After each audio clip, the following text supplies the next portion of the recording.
O sermão profético, a grande tribulação, Mateus 24, de 9 a 28. Leiamos a passagem. Então vos hão de entregar para seres atormentados, e matar-vos-ão, e sereis odiados de todas as nações por causa do meu nome. Neste tempo muitos serão escandalizados, e trair-se-ão uns aos outros, e uns aos outros se odiarão. E surgirão muitos falsos profetas, e enganarão a muitos. E por se multiplicar a iniquidade, o amor de muitos esfriará, mas aquele que perseverar até o fim, este será salvo. E este evangelho do reino será pregado em todo o mundo, em testemunho a todas as nações, e então virá o fim. Quando, pois, virdes que a abominação da desolação, que falou o profeta Daniel, está no lugar santo, quem lê entenda. Então os que estiverem na Judéia fujam para os montes, e quem estiver sobre o telhado não desça a tirar alguma coisa de sua casa. E quem estiver no campo não volte atrás a buscar suas vestes. Mas ai das grávidas e das que amamentam naqueles dias, e orai para que a vossa fuga não aconteça no inverno nem no sábado, porque haverá então grande aflição como nunca houve desde o princípio do mundo até agora, nem tampouco há de haver. E se aqueles dias não fossem abreviados, nenhuma carne se salvaria, mas por causa dos escolhidos serão abreviados aqueles dias. Então se alguém vos disser, eis que o Cristo está aqui ou ali, não lhes dê crédito, porque surgirão falsos cristos e falsos profetas, e farão tão grandes sinais e prodígios, que se possível fora, enganariam até os escolhidos. E eis que vô-lo tenho predito. Portanto, se vos disserem, eis que ele está no deserto, não saiais, eis que ele está no interior da casa, não acrediteis, porque assim como o relâmpago que sai do oriente e se mostra até ao ocidente, assim será também a vinda do Filho do Homem, pois onde estiver o cadáver, aí se ajuntarão as águias. Nesta passagem, em resposta à pergunta de seus discípulos, o Senhor Jesus continua descrevendo os sinais que antecedem a sua vinda em glória. O primeiro versículo é o versículo 9, a perseguição dos judeus. Além dos desastres naturais em toda a parte do mundo nos primeiros anos da tribulação, outro tipo de sofrimento mais pessoal aumentará a perseguição dos judeus, especialmente os salvos dentre eles. Israel sempre tem sido o alvo da perseguição dos árabes, porém, durante a tribulação, essa perseguição aumentará muito.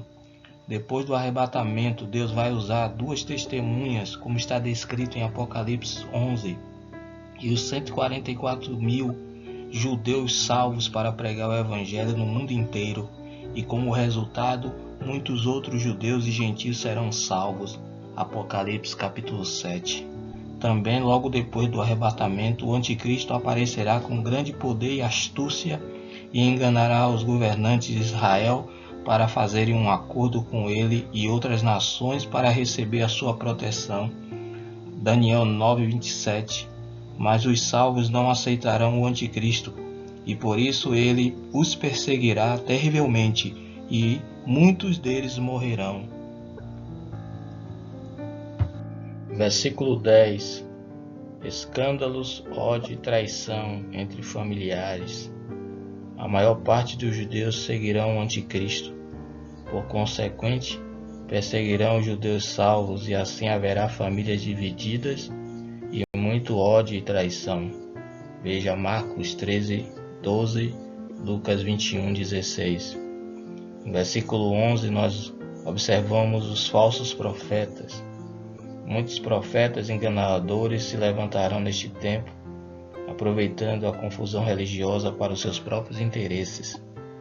Já vemos isso aumentando rapidamente no cristianismo de hoje, com muitos falsos pastores, bispos e apóstolos fazendo seus milagres, entre aspas, e ficando muito rico com isso.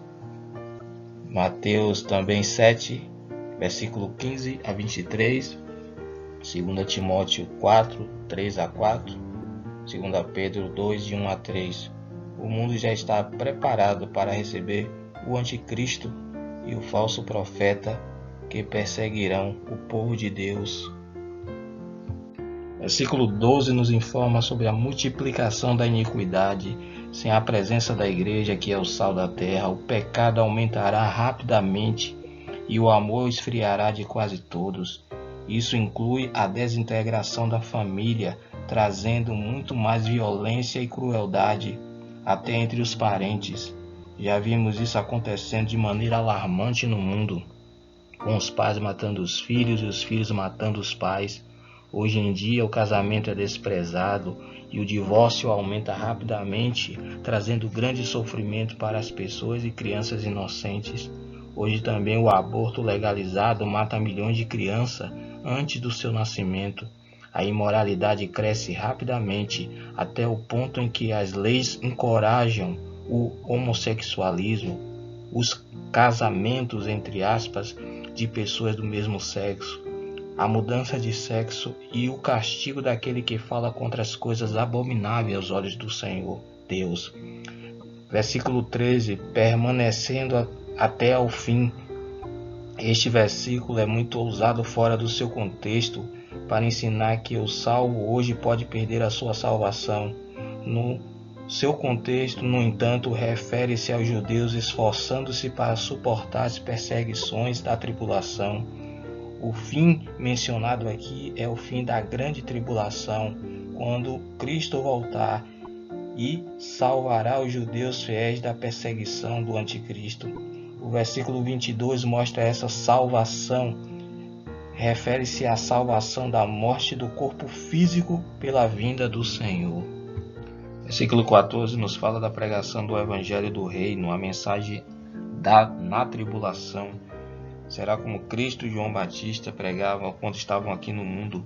Mateus 4, 23 e Mateus 9, 35. A ênfase está no arrependimento, mas a fé em Cristo também é pregada, e a base da salvação é o valor do sacrifício de Cristo na cruz. Apocalipse 7,14. Também haverá exortação para adorar a Deus e não ao anticristo. Apocalipse 14, versículos 6 e 7. Somente pessoas que nunca ouviram o Evangelho terão essa oportunidade de crer em Cristo na tribulação. Mais que 3 bilhões, ou cerca de 40% da população do mundo, nunca ouviram o Evangelho, a pregação do verdadeiro Evangelho. Os 144 mil judeus salvos serão os pregadores do Evangelho, e muitos judeus e gentios serão salvos. Pessoas que nunca ouviram o Evangelho pregado antes do arrebatamento. Esses salvos não pertencerão à igreja, mas ficarão na terra para entrar no reino com Cristo. Alguém pode perguntar como isso acontecerá sem a igreja aqui na terra para pregar. A Bíblia ainda estará no mundo e o Espírito Santo usará a palavra de Deus sem pregadores. E estes judeus vão entender as passagens como Isaías 53. Lembremos da conversão de Saulo de Tarso. Aconteceu sem um pregador. Notemos que não haverá segunda chance para aqueles que se recusam a crer em Cristo antes do arrebatamento. 2 Tessalonicenses 2, 8 a 12. No verso 15 de Mateus 24, o Senhor Jesus Cristo aqui revelou um importantíssimo sinal que acontecerá no meio da tribulação, a abominação da desolação que falou o profeta Daniel. O Espírito Santo nos exorta a procurar entender este sinal, porque indicará o começo da grande tribulação. Daniel mencionou várias vezes esta abominação no lugar santo. Daniel 9, 27, 11, 31, 12, 11. Refere-se à terrível profanação do templo em Jerusalém pela colocação de uma imagem abominável do anticristo no meio dos 7 anos da tribulação. Esta profecia em Daniel 9, 24, 27 revela o futuro de Israel num período de 70 semanas. A palavra semana aqui representa 7 anos judaicos de 360 dias. No fim destes 490 anos, Cristo reinará com justiça eterna. Nos versículos 25 e 26, descobrimos que depois das 69 semanas, 69 vezes 7 igual a 483 anos, Cristo, o príncipe, será morto. A história confirma que o Senhor Jesus morreu exatamente 483 anos no calendário judaico, depois da ordem de Ataxerxes, em Neemias 2. Daniel 9:27 revela que a última semana, ou seja, 7 anos, começará com uma aliança firme, um pacto político sendo feito entre o príncipe, ou seja, o anticristo, e muitos em Israel, judeus incrédulos, lhes garantindo proteção e paz. Este pacto marcará o começo dos 7 anos de tribulação. Mas há um problema aparente, porque se a última semana começa logo depois das 69 semanas, seu fim deve ter trazido a vinda gloriosa de Cristo para reinar em Jerusalém 7 anos depois da sua morte. Mas isso não aconteceu. A solução é simples. Deus revelou a Daniel somente os eventos ligados a Israel, não sobre o longo tempo da igreja aqui na terra. Israel foi cortada temporariamente para permitir que Deus formasse um novo povo entre gentios, que é a igreja. Atos 15:14. A última semana, portanto, de 7 anos, somente começará depois do arrebatamento da igreja, e será o tempo da tribulação profetizada pelo Senhor Jesus em Mateus 24. Daniel 9:27 também nos mostra que no meio da última semana, ou seja, 3 anos e meio, o acordo do anticristo com Israel, eles fará cessar os sacrifícios no templo e colocará sua imagem abominável no templo em Jerusalém, exigindo que todos o adorem como Deus. Esta é a abominável profanação de que o Senhor Jesus falou em Mateus 24:15. Isto é confirmado em 2 Tessalonicenses 2:4-7 e Apocalipse 13, do 11 a 18, onde lemos que esta imagem do iníquo ou besta será colocada no templo, exigindo adoração como se fosse Deus. Os versículos de Mateus 24, versículos 16 a 18. A imagem do anticristo no templo será o sinal para os judeus salvos que a grande tribulação já começou. Para serem salvos da terrível perseguição e morte, terão de fugir da Judéia para os montes com grande urgência e não deverão pensar em suas posses ou casas. Zacarias 14:5. Esta fuga é descrita detalhadamente em Apocalipse 12, quando a mulher Israel foge do dragão Satanás. Mateus 24, versículo 19 e 20, nos mostra naturalmente que esta fuga será muito difícil para mulheres gestantes e com crianças pequenas. Também, se acontecer no tempo de inverno, quando é frio e muito chuvoso, o povo sofrerá muito mais nas montanhas. Versículo 20. A referência ao dia de sábado é porque os judeus fiéis ainda obedecerão a lei do sábado que foi dada a Israel para sempre. Olhe Êxodo 31, 16 e 17. Versículo 21 e 22 nos mostra também que nunca houve tão grande sofrimento e ansiedade em Israel. Jeremias 30, verso 7 e Daniel 12. Muitos destes judeus escolhidos por Deus morrerão. Se aqueles dias não fossem abreviados, nenhuma carne se salvaria.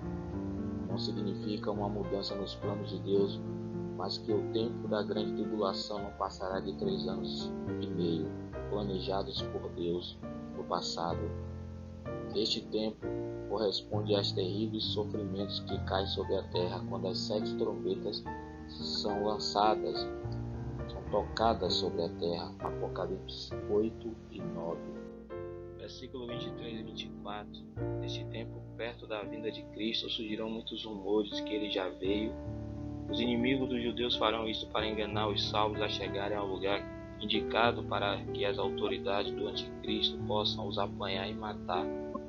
O engano religioso aumentará com muitos grandes sinais pelo poder satânico para enganar o povo. Mateus 13:13.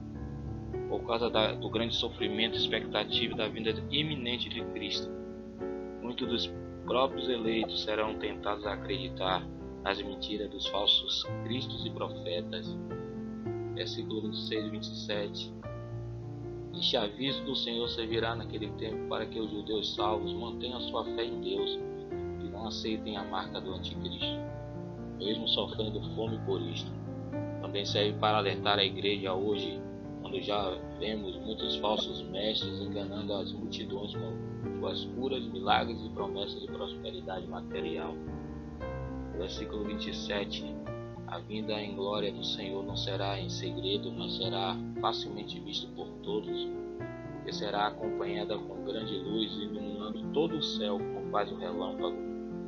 Significa que a sua vinda será instantânea, como no arrebatamento, mas será vista por todos. E ele virá ao Monte das Oliveiras da mesma maneira que ele subiu nas nuvens. Atos capítulo 1, versículo 9 a 11. E todos na terra o verão. Apocalipse 1:7. Versículo 28. Aqui se refere ao juízo divino e em muitas mortes que haverá no tempo da guerra mundial chamada Armagedon, que acontecerá contra Israel no tempo da vinda do Senhor. Apocalipse 16, 13 a 16. Quando ele vier, os exércitos em redor de Jerusalém lutarão contra ele. O Senhor matará o anticristo, o falso profeta, e todos os exércitos inimigos de Israel para salvar o seu povo. Haverá milhões de cadáveres e grande número de abutres ou urubus chegarão para comer a carne dos inimigos de Israel. Apocalipse 19, 17 a 18. Que Deus possa nos ajudar a entender a sua palavra.